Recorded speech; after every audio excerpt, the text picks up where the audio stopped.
दिल्ली के राम मनोहर लोहिया अस्पताल के डॉक्टर महामृत्युंजय जाप के मरीजों पर होने वाले असर की जांच कर रहे हैं। जिन लोगों पर यह रिसर्च किया जा रहा है वो सभी ब्रेन इंजरी यानी मस्तिष्क की चोट के मरीज हैं। ये स्टडी 40 लोगों पर इस समय की जा रही है।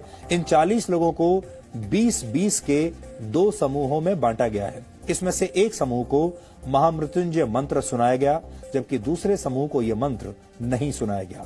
जिन मरीजों के लिए महामृत्युंजय मंत्र का जाप किया गया, उनमें से कई मरीज कोमा में थे।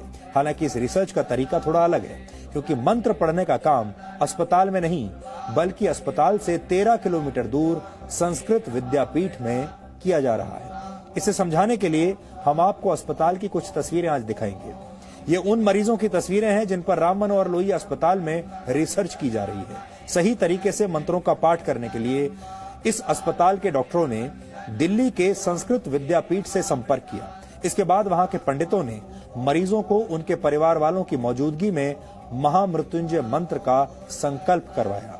डॉक्टरों और मंत्रोच्चार करने वाले आचार्यों का कहना है कि मंत्रों की शक्ति से 20 में से 18 मरीजों को बचा लिया गया, जबकि जिन मरीजों के लिए मंत्रों का पाठ नहीं हुआ, उन मरीजों में कोई सुधार नहीं देखा गया। महामृत्युंजय मंत्र का अर्थ है मृत्यु को जीतने वाला महान मंत्र। ऐसा माना जाता है कि इस मंत्र का जाप करने से अकाल मृत्यु का डर समाप्त हो जाता है। इस मंत्र की रचना ऋषि मार्कंडेय ने की थी। इस मंत्र का मतलब है कि हम भगवान शिव की पूजा करते हैं, जिनके 3 नेत्र हैं, जो हर श्वास में जीवन शक्ति का संचार करते हैं और पूरे जगत का पालन पोषण करते हैं। इसे त्र्यंबकम मंत्र, रुद्र मंत्र और मृत संजीवनी मंत्र भी कहा जाता है। ऋग्वेद के 7वें अध्याय, यजुर्वेद के 3रे अध्याय और अथर्ववेद के 14वें छंद में इस मंत्र के बारे में बताया गया है। ऋषियों ने महामृत्युंजय मंत्र को वेदों का हृदय भी कहा है। कुछ समय पहले एम्स ने भी गायत्री मंत्र के वैज्ञानिक महत्व को मरीजों के MRI टेस्ट में हुए बदलावों से साबित किया था, लेकिन इन दोनों रिसर्च में काफी फर्क है। एम्स में मरीजों ने खुद गायत्री मंत्र का जाप किया था, लेकिन महामृत्युंजय पाठ संस्कृत विद्यापीठ में आचार्यों द्वारा किया जा रहा है और मरीज वहां से कई किलोमीटर दूर अस्पताल के ICU में भर्ती हैं। इस रिसर्च के जरिए ये समझने की कोशिश की जा रही है कि वेदों और धर्म ग्रंथों में किसी दूसरे के लिए प्रार्थना करने के असर का जो महत्व बताया गया है, क्या उसका कोई वैज्ञानिक आधार है भी या नहीं। भारत सरकार की सबसे बड़ी मेडिकल रिसर्च संस्था Indian council for medical research ने इस स्टडी को फंड किया है। ये स्टडी 3 वर्ष के लिए की जा रही है, जिसमें से 1.5 साल का समय पूरा हो चुका है। यानी आप कह सकते हैं कि आस्था और विज्ञान के इस अनोखे मेल के फाइनल नतीजे आने में अभी 1.5 साल का वक्त और लगेगा।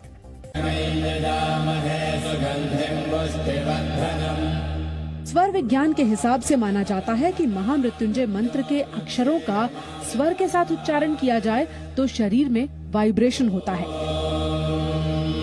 ये वाइब्रेशन दिमाग की नसों को सक्रिय करने में मदद करता है।